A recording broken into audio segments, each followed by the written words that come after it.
Hello friends and fellow YouTubers, this is Ryan2Gamer here, and this is my top 5 misconceptions about gamers. Let's start with number 5. Misconception that really bothers us is that games are non-beneficial. This can be far from the truth. Meanwhile, online gamers have been solving science's biggest puzzles and just having bigger conversations about the universe. There's huge fans of history, science, and more that are into games that are more than just shooting. Check out 2011's Fold It, a puzzle-solving game for scientists. At number 4 is what really bothers us when people say that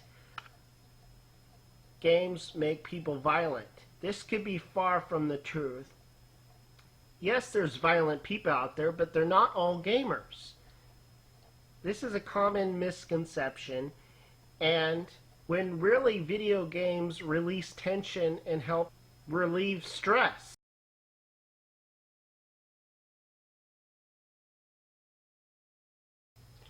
And in fact, I know millions of games that are very, very good games. And all the games I've played have very, very good morals. And teach you how to have very good morals. By controlling your character, how they act in the game, usually you can tell how a person is by the way they play. I usually play as a hero and feel really good doing so. So you can save the world by stopping alien invasions, or be a war hero in a game like Call of Duty or games like that, or just be a hero in general.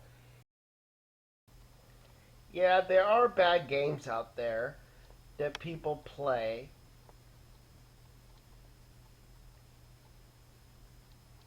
Just like there are bad movies out there, or anything else out there. So don't single out all the very, very good games out there that you can play.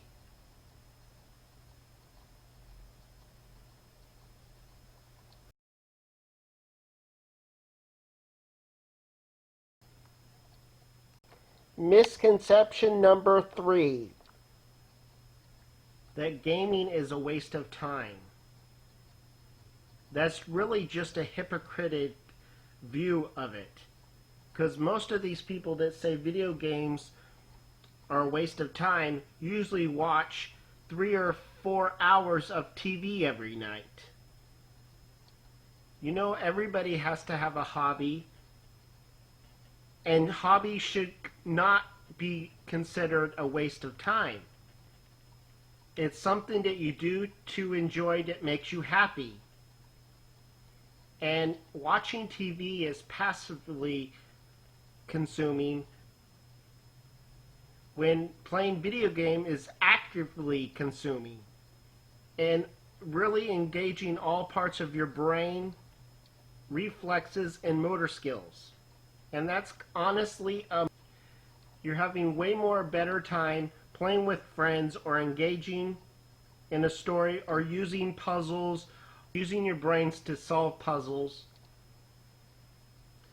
Gaming is just another form of entertainment, just like movies or TV or surfing the internet is. And most of the time, it's more engaging. At number 2, the common misconception is all gamers are guys. This can be far from the truth. I do know many women that do play video games out there, and are very good at it too. So no, they're not just for men, they're for women too. They're not poser geeky girl gamers. They're regular gamers. So keep your respect in check.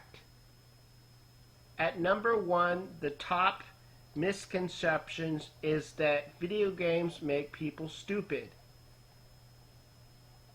Studies have shown that playing video games can actually make your brain bigger. I will leave that down in the description for you to read. And if you still don't believe me, I will turn this over to ASAP to convince you even more. I will leave a link to their original video in the description also. So I will see you after their video. Video games provide a fun escape from reality, though they're often portrayed as violent, lazy, and a waste of time by some. The debate has raged on for years, so are there any positive effects? Can video games actually make you smarter? Before we get ahead of ourselves, it's important to note that too much of anything is bad, even broccoli. Seriously, extremely high doses of broccoli can actually be toxic. Heck, even water toxicity exists. So if you binge and do nothing but play video games, the risks probably outweigh any benefits. In fact, we have an entire video devoted to what would happen if you stopped going outside and the negative effects of sitting, link in the description. Having said that, many studies have actually shown increases in cognitive function after playing video games. One study in particular had participants play Super Mario 64 for 30 minutes a day over 2 months. Afterwards, the brains of these participants saw an increase of gray matter in areas associated with memory, strategic planning, and fine motor skills of the hands compared to those who had not played. These are particularly encouraging results for mental disorders which cause these brain regions to shrink, using video games as a therapy. Surprisingly, action games can also increase attention to detail in individuals. Take a look at the following words on screen and yell out what color the word is as fast as you can. So, green, blue, orange. Okay, now try a bit faster without me.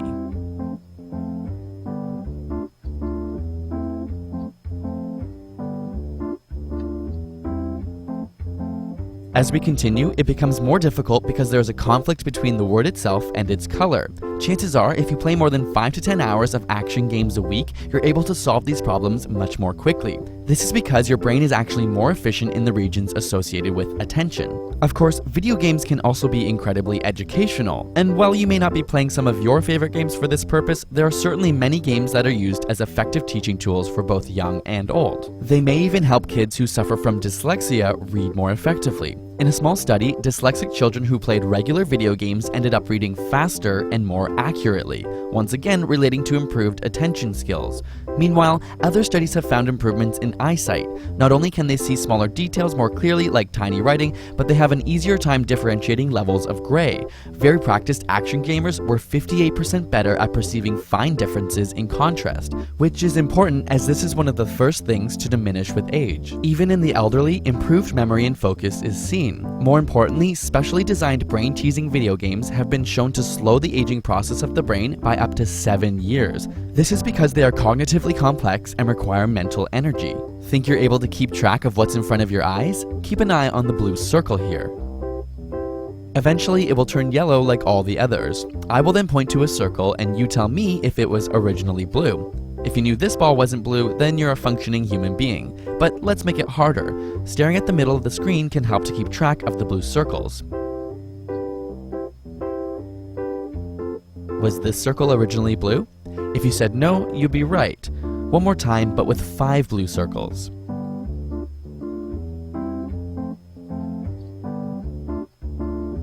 Was this one originally blue? Yep, it was. It turns out the average person can track about 3 to 4 objects, while practiced action gamers can track around 6 to 7. Finally, as technology continues to transform medicine, surgeries are being completed with the insertion of cameras and remote-controlled tools. And these surgeries have very clear parallels to video games with a screen and a controlling device. Not surprisingly, young doctors with previous exposure to video games show fewer errors and faster completion than those without. Of course, all of these skills are only useful if you use them, which you can't if all you do is play video games. So enjoy your downtime and relax with your games in moderation, but get out there and keep your life diverse as well, because that's how you'll win at the game of life. Got a burning question you want answered? Hello friends and fellow YouTubers, this is Ryan2Gamer here, and I want to thank you guys so very much for watching, and like always, remember to rate, comment, and subscribe, and I'll see you next time. Bye!